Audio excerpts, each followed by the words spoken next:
All right, so in the middle of editing some videos, I came across something that is really, I don't know how to put it, it's delicious. I freaking love it. Um, Quesadilla tacos.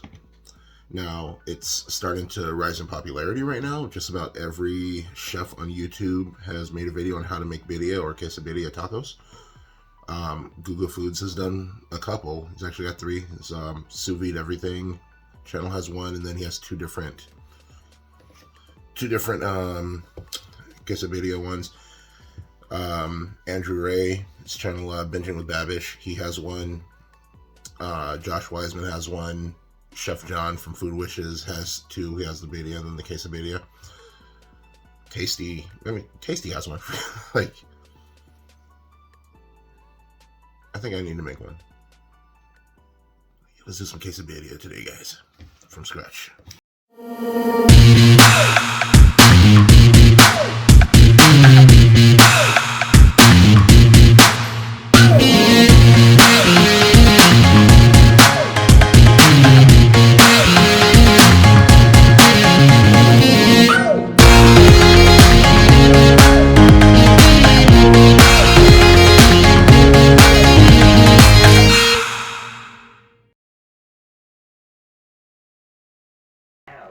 Okay, so guys, before I start filming the video, I just want to make this very clear. I just stopped myself from making a pretty big mistake. You see, this isn't a really big pot. I got to make the consomme and that, the birria and everything else. This isn't going to work. It's just not. Make sure you get a pot that's big enough. Okay, so now that we have a pot that's big enough, let's go ahead and start with putting a few tablespoons of neutral cooking oil. I used canola oil right here in the bottom of the pot. Turn the heat on high, and we're going to want to braise our beef first. We're using oxtail and short rib. We're using bone-in for both. Please don't skip on that.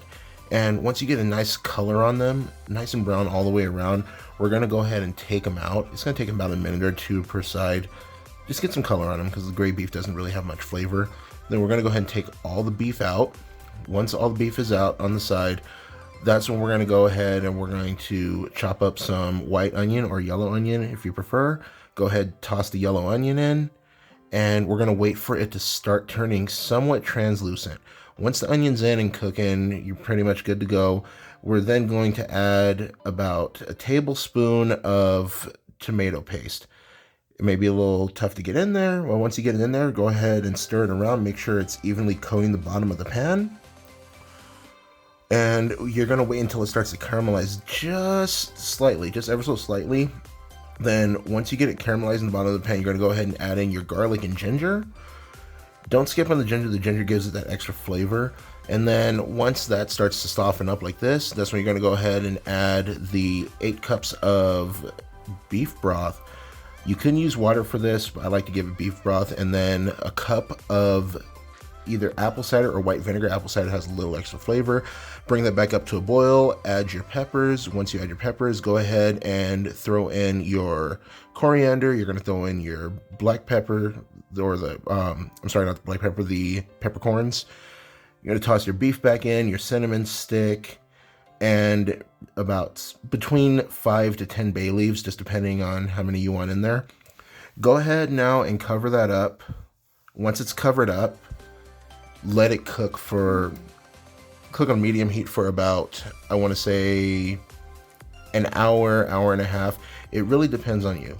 If the beef starts trying to fall apart, go ahead, take it out, and you can move on to the next step. If it seems like it's still kind of firm, give it like another 30-45 minutes. It's not a rush. Medium high heat, and this will get it done. I'm using aluminum foil because I didn't have a lid big enough. Now, once meat starts falling apart somewhat, you're going to go ahead and take your peppers out, throw them in the blender with a cup of the cooking broth. You want it right out of the pot. Make sure you use a towel over the lid of the blender. Get all the peppers out, and you're going to go ahead and blend it until it turns into a nice smooth paste. So I had to speed this video up a little bit because ultimately the video was about 30 minutes long, so that's why everything's moving a little fast. Go ahead and put that paste right back into the pot with the beef and everything else. Cover it back up. Once it's covered back up, you're going to go ahead and get it cooking again. And at this point, it should only be about another hour and a half or so. If you notice the clock, it says 5:17 right there. I started way earlier, but now this right here is a garlic and lime rice. I use arboreal rice, and what I did was poured about 2 tablespoons of neutral cooking oil in a pan, threw some garlic in there until it started to brown, threw the arboreal rice in, let the rice kind of toast a little bit, then you're going to go ahead and add your lime, you're going to go ahead and add your cilantro, and you can do this one of 2 ways. You could add chicken stock, which is what I did here, and if you add 1 cup of rice, add 2 cups of chicken stock, go ahead, cover it up, throw some salt in there, cover it up, let it cook until it's nice and fluffy like this. Keep mixing it, and you could add more lime and whatnot later on if you'd like. Now, when it gets nice and thick like this, you know it's done. You know your beef is good to go. You pull it out, and if it starts jiggling like this, is ready to start falling off the bone. That's when you know get it out of there. Once you get all the meat out, go ahead and put it to the side. You see all the bones kind of fell out of the short rib right there. Now we're going to strain this, and I tried to do a double strain, and you can see that one didn't fit. You strain it, get all of the juice out, and this is going to take a little while. You got to kind of mix it around, but this is going to give you a nice smooth consommé. I know I'm probably butchering the way I say that, but yeah. Go ahead, clean out your strainer if you need to. Keep mixing it with a spoon, get it out, get all the juice out, press it out if you can. And now I'm going to go ahead and add some cilantro and lime. You can do this now, you can do it later. And let's just take a second to admire this consommé. I'm going to put it back on the stove and let's admire this. The slow motion. Look at that. That's what you want. That is just pure goodness right there. All right, now I'm gonna show you guys how to make the quesadilla tacos. So I use some Chihuahua cheese. You can use Oaxaca cheese, just don't use mozzarella. Dip your corn tortillas in the consommé and right on the pan. Now be careful when you're doing this. If you use too much oil and you throw the consommé on there, it's gonna flame up if you're using the open flame grill or open flame stove. Now go ahead and take some of the birria that you took out earlier and shred the birria up as thick or as fine as you want it. Throw some of the consommé in there, heat it up, and just let it slowly simmer. Now, try to do this as safely as possible.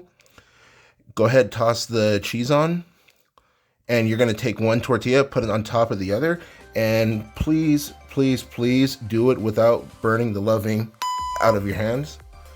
Now, go ahead and flip them over. And you could add some more cheese right here if you want to. If not, just go ahead, take some of your birria, toss it up on there, flip them over, throw some cilantro if you like cilantro. If you don't like cilantro, leave it out of the entire recipe. Throw some onion on there, some lime, serve it with some of the rice. And this, guys, is probably the cheesiest, juiciest birria taco you can ask for. These are simply amazing, and just take a look at this final product right here. Take a look at that. That's the tacos served up with some of the cilantro and lime rice, consommé poured on top. So there you have it, guys. That was the Birria De Res video. Thank you guys for watching. Thanks for tuning in. Please like, share, subscribe, and this is going to be the first little Easter egg for the giveaway. So what I want you guys to do is go down in the comments, and I want you to tell me what your favorite dish is. I'm not going to tell you what the prize is for this giveaway yet, but tell me what your favorite dish is in the comments below. I'm going to give it 2 weeks. After 2 weeks, I'm going to select a winner, and we'll go from there. Look for the future videos, and I'll announce the winner as well as the prize for this giveaway. All right, thanks a lot, guys. We'll see you next one.